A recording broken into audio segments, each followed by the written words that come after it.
네, 국민의힘이 오늘 의원총회를 열고 21대 국회 두 번째 차기 원내대표를 선출합니다. 한편 민주당 전당대회도 막바지 레이스에 접어들었는데요. 관련 내용을 포함한 정치권 이슈들 최창렬 용인대 교양학부 교수, 김형준 명지대 교수와 함께 짚어보도록 하겠습니다. 네, 어서 오십시오. 안녕하십니까. 안녕하세요. 예. 국민의힘 지금 의원총회를 열고 있고 10시부터 11시 반까지 1시간 반 동안 후보자 토론회를 엽니다. 김태흠, 유이동, 김기현, 권성동 후보 기호순인데요. 이 4명의 후보가 원내대표 경선에 뛰어들었습니다. 지금 대선이 1년도 안 남은 시점, 국민의힘의 원내대표 지금 누가 되느냐가 중요한 이유가 뭘까요? 다음 대선을 관리해야 되는 원내대표니까 네. 야권 통합이라는 중요한 야권의 지금 과제가 있잖아요. 그런 것들 무리 없이 수행해야 될 그런 큰 역할을 맡아야 되는 거죠. 예. 지금 진행되고 있는 이 국민의힘 원내대표 선거 과정을 보면 특별하게 쟁점이 잘 안 나타나는 것 같아요. 네.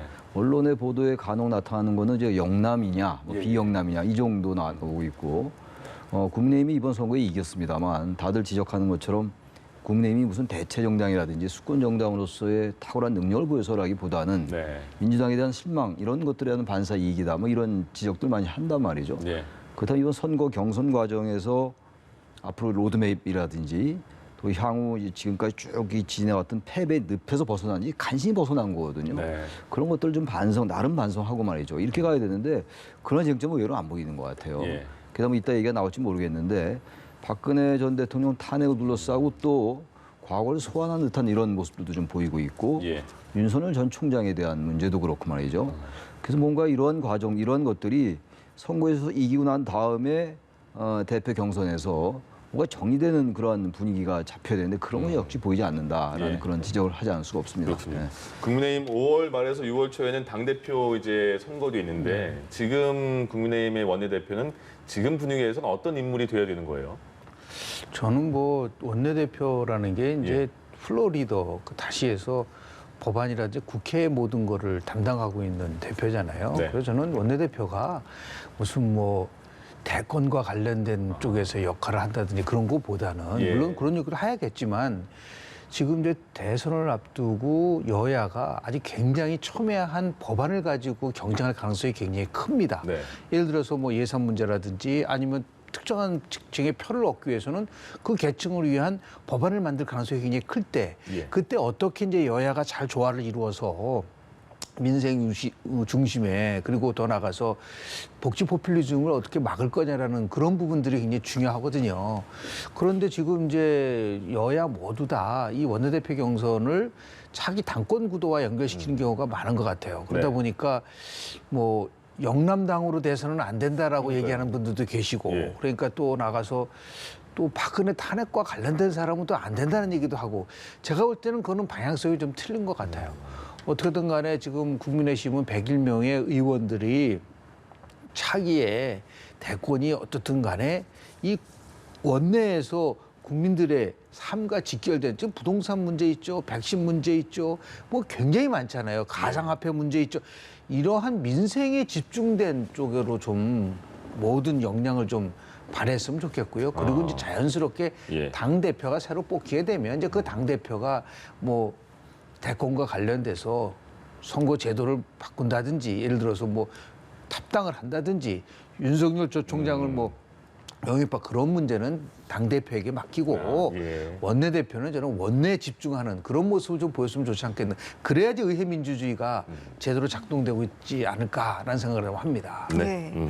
민주당의 전당대회도 얼마 남지 않았죠. 이제 3일 앞으로 다가왔는데 흥행 부진에 대한 우려도 있는 것 같고 지금 다가오고 있는 전당대회 어떻게 좀 바라보십니까? 그래서 국민의힘도 그렇고 민주당도 그렇고 국민들의 관심을 잘 못 끌고 있어요. 지금 네. 거의 비슷한 그런 지적을 할 수밖에 없는데 민주당은 참 놀라운 게 말이죠. 이번에 그렇게 크게 졌는데 선거에서 이번에 그 3파전으로 예. 진행되고 있어요. 5월 2일 날 이제 실시가 될 텐데 지금 예. 온라인 투표하고 있습니다만 예. 패배에 대한 어떤 치열한 그 후보들 간의 어떤 토론 그리고 논쟁 이런 걸 찾아보기가 좀 어렵더라고요. 네. 뭐 얘기는 나오고 있습니다만 반성이나 뭐 이런 사과 이런 것보다는 어떤 그 정책에 관련된 거, 주택담보대출 뭐 이러한 부분들에 대한 차이는 좀 있습니다 보면 후보들 간에. 네. 그런 종부세에 관련된 거는 대개 이제 완화에 반대하는 입장으로 보이고 재산세 완화에 대해서는 조금씩 의견이 있습니다. 지금 하여튼 그런 정책적인 여러 가지 의견도 나오고 있습니다만 최소한도 그동안 이제 민심이 이탈했던 특히 중도층이라든지 민주당을 지지했던 그런 유권자들이 이 민심이 이반된 것 이런 것들을 좀 여러 토론 과정에서 정확히 좀 짚고 좀 이제 정확히 분석하고 예. 이런 모습은 찾기 어렵다라는 문제고 다시 말씀드리면 뭔가 쇄신해야 되겠다라는 예. 그러한 이제 강력한 얘기들은 합니다만 쇄신을 어떻게 하겠다라는 방법론이라든지 이런 예. 로드맵 같은 건 역시 좀 부족하지 않느냐 이런 생각이 좀 들고요. 예. 또 하나 문제가 역시 다들 지적하는 겁니다만 새 후보가 좀 차이들은 좀 있거든요. 홍영표 의원은 뭐 다들 지적하는 바와 같이 얘기하는 것처럼 친문 핵심이라고 얘기하고 있고 송영길 후보는 뭐 범친문이다. 뭐 우원식 후보는 마찬가지. 우원식 후보는 민주평화연대에 지지를 받고 있다. 이런 차이들이 있는데 네. 전체적으로 이제 친문의 성격을 벗어날 수 없어요. 사실은 민주당 전체의 특징이기도 합니다만 네. 그 이번에 그 나온 후보들의 차이가 좀 있으니까 그런 것도 좀 강하게 지적하면서 그 따갑고 어려운 부분들, 아픈 부분을 좀 지적해 나가야 되거든요. 그래야 예. 국민들의 이목도 좀 끌고 예. 그래야 되는데 그러한 것들이 이제 쇄신책과 연관이 될 수 있는 거란 말이죠. 그러한 지적들을 피하다 보니까 뭐 그럴 수밖에 없겠죠. 친문 당원들의 영향력이 굉장히 강한 게 현실이니까 그러다 보니까 예. 자꾸 이제 좀 관심에서 멀어진 측면이 있다. 그래서 역시 이번 그 민주당의 이 당권 경쟁은 크게 주목을 못 거는 이유가 역시 과거에 대한 반성 이런 것들이 좀 부족하다. 그리고 검찰개혁, 언론개혁 이 문제를 또 얘기를 하던데 그런 것들을 반대하는 건 아니잖아요. 예. 근데 그런 것들에 대한 방법론이라든지 과했던 것, 특히 검찰개혁 문제 이런 것들을 좀 지적을 해 나가야죠. 예. 그래야 될 텐데 그런 것들을 이제 친문 의식을 너무 하다 보니까 여전히 이제 이 선거 패배 이후에 그 민주당이 처해 있는 어떤 구조적인 그런 패러다임에서 벗어나지 못하고 있는 것은 아닌지라는 우려가 있습니다. 예. 전당대회 과정에서 아쉬운 지점들을 좀 네. 짚어주셨는데 그렇다면 현 시점에서 민주당의 당대표는 어떤 인물이 돼야 할까요? 지금 뭐 친문 비문이라는 프레임을 가지고 경쟁을 하고 있는데 예. 2016년 11월 이후에 민주당에는 비문이 없어요. 다 친문이라고 보고요. 한 분 한 분들이 더 문재인 대통령 정부 시절에 역할을 다 했었던 분들이기 때문에 예. 저는 그런 큰 의미가 없는데 다만 좀 아쉬운 점은 더 쇄신하겠습니다라고 지금 크게 표로 나왔거든요. 뒤에. 저는 어떻게 느끼냐면 더 오만하겠습니다라고 느껴져요. 아니 선거에서 참패했으면 거기에 걸맞는 나름대로 쇄신을 해야 되는데 지금 왜 그러냐면 이제 이 부분에 대해서는 앞으로 우리가 크게 좀 한번 좀 집중적으로 바꿔나가야 될 거라고 보는데 당대표를 왜 뽑아야 되죠? 미국에는 당대표 없습니다. 원내대표가 모든 걸 다 하는 거예요. 예. 이 당대표를 뽑고 뭐 최고위원들을 뽑고 하니까 중앙당이 모든 것을 국회를 지배하는 나쁜 정치에 지금 빠져들게 되는 겁니다. 저는 뭐 여당도 마찬가지고 야당도 마찬가지고. 네. 다음에 누군가가 정당 정치를 정상화시키려고 한다면 당대표 체제를 종식시켜야 된다. 지금 한번 보십시오. 민주당이 왜 쇄신을 못하냐면 지금 전체적으로 대의원 45%, 권리당원 40%, 예. 국민 여론조사 10%, 당원 여론조사 5%라면요. 엄밀하게 따지면 당원 90% 선거를 한다는 거예요. 예. 그러니까 당심을 가지고서 당연히 대표를 뽑으니까 그 특히 이제 권리당원, 아직 강성 친문이라고 하는 권리당원에 의해서 나름대로 이 선거가 결정되다 보니까 다 권리당원의 눈치를 보고 문재인 대통령을 어떻게 잘 성공시킬 것이냐 그런 쪽으로 맞춰지니까 민심과는 완전히 동떨어진 선거가 될 수밖에 없고 그러다 보니까 쇄신도 없고 반성도 없고 대안도 없는 이른바 산무 맹탕 전당대회 아니냐라는 비판을 받는 이유가 그런 거거든요. 네. 차체에 이제는 이러한 과거서부터 계속 오래 단 한 번도 해보지 않은 정치 혁신은 바로 뭐냐? 중앙당의 정당 정치를 대폭적으로 쇄신하는 거다. 그런데다 좀 우리 초재선 의원들이 목소리를 내서 이제는 더 이상 이런 구태의연한 정당 정치에서 좀 벗어났으면 좋겠다. 그러다 보니까 당권 대표 선거가 나오면 다 계파로 또 나눠집니다. 네, 예. 좀 지나보세요. 홍영표파, 뭐 우원식파, 뭐 송영길파. 이 끝나고 나면 또 다 당직을 다 요직을 또 다 차지합니다. 그러면 당내 갈등이 또 요소가 되기 때문에 이제는 모든 거는 국회에서 원내대표 중심으로 정치가 이루어질 수 있게끔 좀 정치 패러다임을 좀 바꿨으면 좋겠다라는 말씀 드리고 싶습니다. 받아들여지기까지도 굉장히 그들에게 오래 걸리겠네요. 아이고 제가 볼 땐 그런 거 하나 제대로 혁신 못하면서 무슨 쇄신하고 무슨 혁신하고 단 한 번도 해본 적이 없다. 그게 바로 정치 혁신의 핵심이라는 것을 여야 정치 모두 좀 깨달았으면 좋겠다 말씀 좀 드리고 싶습니다. 알겠습니다. 당심 그리고 당원 이야기가 나온 김에 이 내용 좀 바로 이어가 보도록 하겠습니다.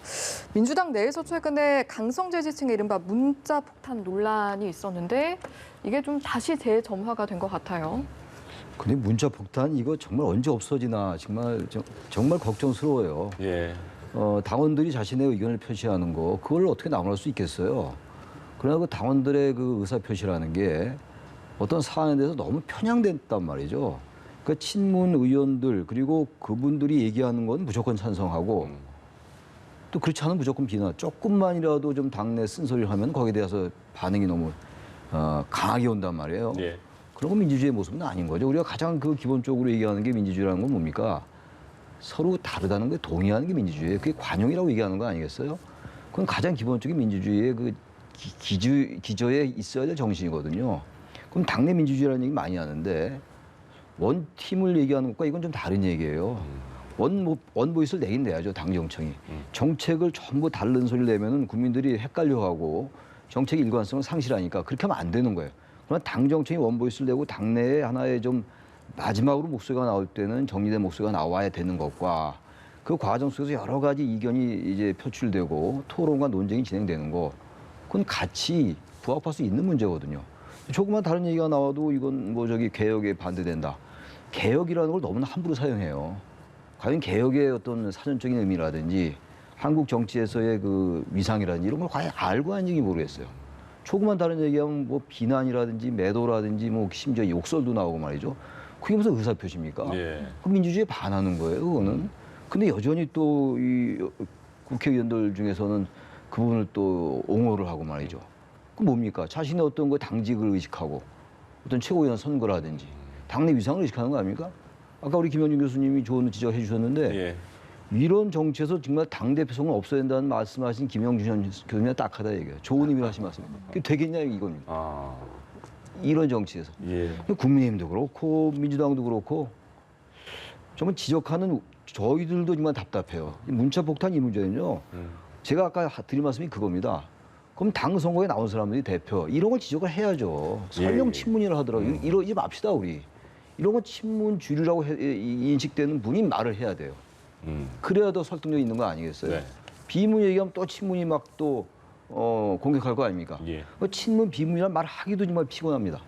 친박 비박 항상 우리는 그 누구 뭐지 성 붙여서 말이죠 이니셜 붙여가지고 저도 이런 걸 지금 끊을 때가 됐잖아요 개파 예. 고리를 영남이냐 비영남이냐 친문이냐 비문이냐 이번에 국민의힘의 선거도 마찬가지고 지금 민주당의 선거도 친문 구애 작전이다 좀 심하게 단순화시켜서 과장을 좀 한다는 말이죠. 네. 그러니까 국민들로부터 관심을 못 받는 거예요. 그래서 흥행에 실패하는 거거든요. 뭔가 좀 파격적이고 조금 과하더라도 쇄신을 강하게 그 상징할 수 있는 이런 것도 너무나 많아요, 사실. 예. 그러니까 국민의힘이라든지 민주당에 관련된 문제 아니 한국 정치에 관련된 정당 쇄신에 관한 문제가 얼마나 많습니까? 찾아보면 금방 너무 많이 나와요. 하다못해 그런 거 하나라도 제기라도 좀 하라 이런 얘기예요. 성사가 될지 안 될지 모르지만 그런 게 안 보이잖아요, 지금. 그런 아쉬움이 있다. 예. 답답하네요. 제가 진짜. 한마디만 네, 말씀을 예. 드리면 예. 우리 윤건영 의원이 뭐라고 얘기를 하냐면 당원이 의원에게 보내는 거 선출 죽이면 감당해야 된다. 네. 내가 묻고 싶어요, 윤건영 의원한테. 예. 그러면 국민이 청와대 청원에다가 문자 폭탄 내리는 거는 선출 죽이면 당연히 감당해야 되는 거 아니에요? 그런 논리라고 따지면은. 그런데 지금 문자 폭탄을 만약에 청와대 청원에 올리면 어떻게 되죠? 그거 바로 삭제시켜버립니다. 네. 그런 거를 좀 그러니까 사고의 폭이 너무 좁다.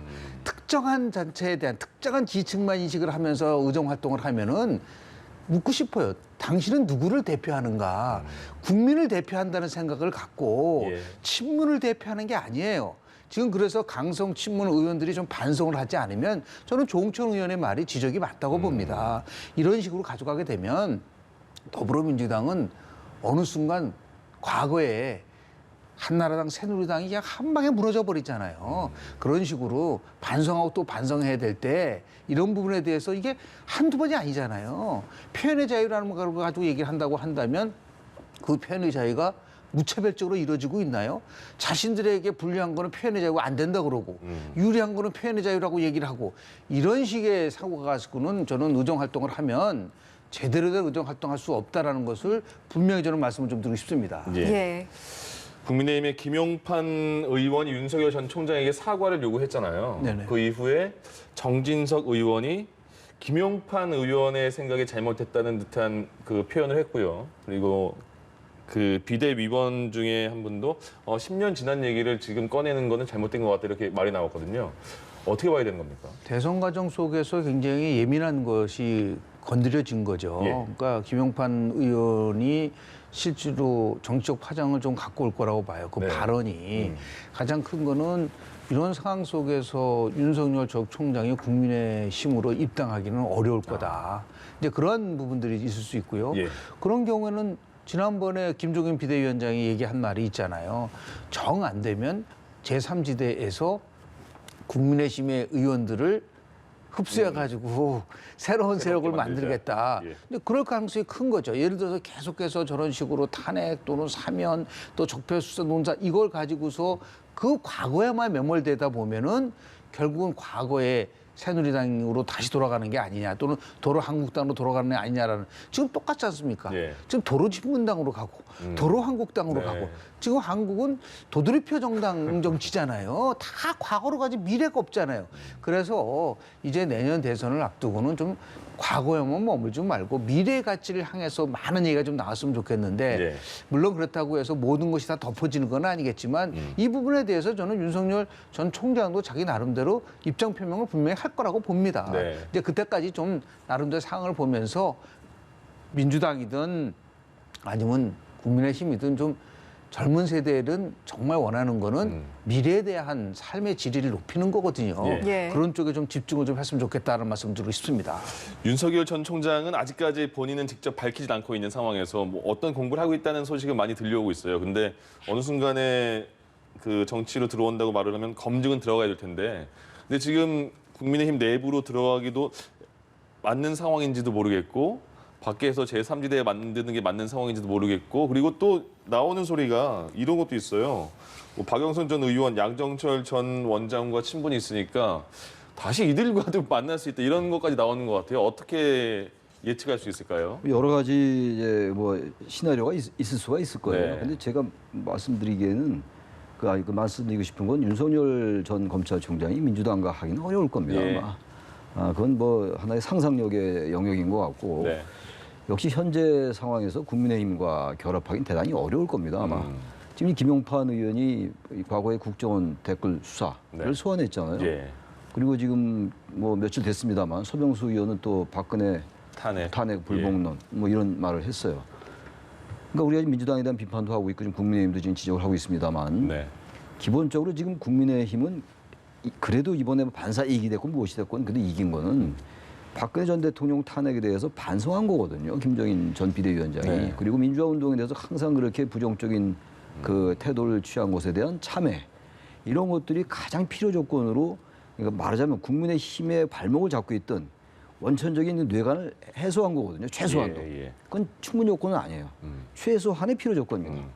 아무리 민주당에 실망했다 하더라도 국민의힘이 계속 그러한 냉전 수구적이고 과거 퇴행적인 모습을 보인다면 유권자들은 거기에 관심 돌리지 않을 거예요. 일단 그 뇌관을 이제 해소하니까 네. 해제하니까 제거하니까 그래도 유권자가 갔던 거거든요. 근데 다시 돌아가고 있는 거예요. 도로 새누리당, 뭐 도로 한국당이 말씀하셨습니다만 그 탄핵이라는 건 지금 얘기할 게 아닌 거예요. 전 그 부분도 저희 추론이긴 합니다만 자신의 정치적인 입지, 다음 대선 자신이 속한 정당의 다음 대선 승리보다는 그다음에 총선 의식하지 않고는 말이죠. 자신의 총선 말이에요. 예. 그런 발언을 할 수 있나요? 물론 각자의 생각의 차이는 있습니다만 2016년도부터 2017년도 초까지 엄청난 촛불 집회가 있었고 네. 국회에서 사실 여야가 그 당시도요. 박근혜 전 대통령 탄핵에서 상당히 소극적이었어요. 그러다 12월 9일 날 의결된 거 아닙니까? 그리고 헌법재판소에 의해서 대통령 박근혜 파면이 된 것이고 예. 그 이제 와서 그 문제를 제기하고 또 국정원대 수사 물론 김영판 의원이 무죄가 나왔습니다만 나름대로 절차에 따라 수사를 했던 거거든요. 그리고 국민의힘과 좀 결합하느냐 안 하느냐 가지고 지금 야권 통합 가지고 윤 전 총장과 얘기를 나눠지고 있는 거 아닙니까? 암묵적이건 명시적이건. 예. 근데 거기서 반성해라, 사과해라. 그거 오지 말라는 얘기 아닙니까? 그럼 대선을 하겠다는 정당인지 아닌지 모르겠어요. 그나마 다행인 게 예. 정의석 의원의 지적처럼 과거에 새누리당이나 뭐 국민의힘 같았으면은 그 계열의 정당 같았으면 이분이 그쪽으로 쫙 갈 텐데 그러지 않고 나름 자정 능력을 보인다는 거, 자정 노력이 보인다라는 거. 네. 그거는 국민의힘이 과거보다 많이 그래도 가능성이 있어 보인다는 겁니다. 아무튼 그렇지만 자꾸 반동 쪽으로 가고 퇴행 쪽으로 가고 수구 보수적으로 한다는 건 수구적으로 한다는 건 보수는 아닙니다만 그건 바람직하지 않다. 국민이 헌정주의의 정치에 따라서 이루어진 하나의 절차였어요. 이제 와서 좀 승리했다고 그 틈새를 비집고 들어서 자신의 정치 입지 때문에 얘기를 한다? 뭐 선당후사 이런 건 아예 뭐 얘기도 안 되는 거죠. 그런 예. 분들에게는. 그래서 그런 부분은 비판받아 마땅하다고 생각합니다. 예. 야권 통합 역시 계속해서 관심을 받았던 부분 중에 하나인데 일단 네. 어제 조호영 권한대행과 안철수 대표 큰 틀에 있어서는 합의를 했죠. 원칙 있는 통합이라는 얘기를 이제 안철수 대표가 얘기를 했는데요. 예. 안철수 대표 입장에서 봤을 때는 크게 두 가지를 고민하고 있는 것 같아요. 첫 번째는 이제 통합의 시기를 어떻게 할 것이고 통합의 방법을 어떻게 할 거냐라는 거죠. 그러니까 결국은 6월 초로 예상되는 국민의힘 전당대회가 끝나고 나서 그리고 나서 국민의당과 국민의힘이 두 번째 방식으로 당대당 통합을 원하는 것 같아요. 예. 그러니까 당대당 통합을 원하면 이제 지금 흡수 통합이 아니라는 거. 지금 네. 바로 통합을 하면은 흡수 통합이 될 수밖에 없으니까 당대당 통합이 되면은 당명도 바뀌고 로고도 바뀌고 뭐 당원 당규도 바뀌지 않습니까? 그렇게 새로운 신당이 만들어졌을 경우에는 본인이 이제 행보를 할 수 있는 폭이 커진다는 거죠. 네. 예를 들어서 그 새로운 신당의 대선 후보 경쟁에 참여할 수도 있고 그 다음에 이제 윤석열 전 총장도 현재 국민의힘이 아닌 새로운 정당이 만들어졌을 경우에는 들어갈 수 있는 가능성도 크다고 한다면 거기서 새로운 신당에서 통합 원샷 경선이 이루어진다고 한다면 예. 뭐 얼마든지 자기는 수용할 수 있다는 거라든지 최하의 경우에는 똑같은 후보 단일화 경쟁 모델을 생각할 수도 있는 거죠.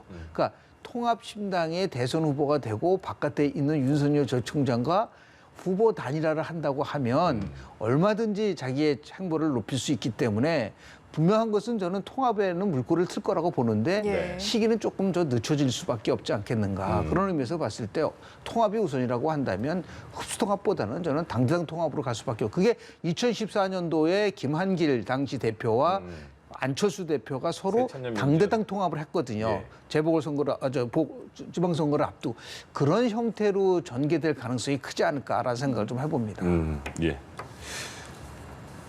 그 통합 과정에서는 그럼 궁금한 게 국민의힘 쪽에서는 그걸 말하잖아요. 101대 3인데 의원석 수가 당대당 통합하면 그 지분 문제가 있을 텐데 과연 받아들일 수 있을 것인가. 내부에서도 그런 얘기가 좀 다르게 나오는 것 같더라고요. 어떻게 보세요? 현재로서는 꼭 지분 문제가 아니더라도 네.